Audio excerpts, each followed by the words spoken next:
નમસ્કાર, world media ન્યૂઝમાં આપનું સ્વાગત છે। હું છું સફી શેખ। જોઈએ આજના નવા સમાચારો।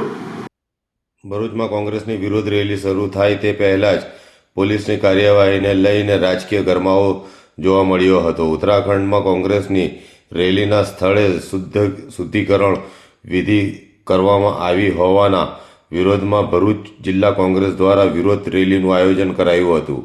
કોંગ્રેસ કાર્યાલયથી ડૉક્ટર બાબા સાહેબ આંબેડકરની પ્રતિમા સુધી રેલી યોજવાની હતી। જોકે રેલી શરૂ થાય તે પહેલાં જ પોલીસે કોંગ્રેસ કાર્યાલયથી માત્ર 100 મીટરના અંતરે કાર્યકરોને અટકાવી દીધા હતા।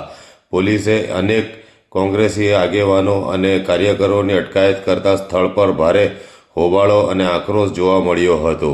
ભરૂચ શહેર કોંગ્રેસ પ્રમુખ સલીમ અમદાવાદી, નગરપાલિકા સભ્યો જિગ્નેશ બ્રહ્મભટ્ટ અને જુબેર પટેલ, મહિલા આગેવાન જ્યોતિબેન તડવી સહિતના આગેવાનોની અટકાયત કરવામાં આવી હતી। કોંગ્રેસે પોલીસ કાર્યવાહી સામે સવાલો ઉઠાવી આક્ષેપ કર્યો હતો કે શાંતિપૂર્ણ વિરોધ કરવા છતાં રેલી અટકાવવાની એ બંધારણીય અધિકારીઓનું અપમાન છે। સમગ્ર ઘટનાને પગલે ભરૂચમાં કોંગ્રેસ અને પોલીસ વચ્ચે તણાવનો માહોલ જોવા મળ્યો હતો।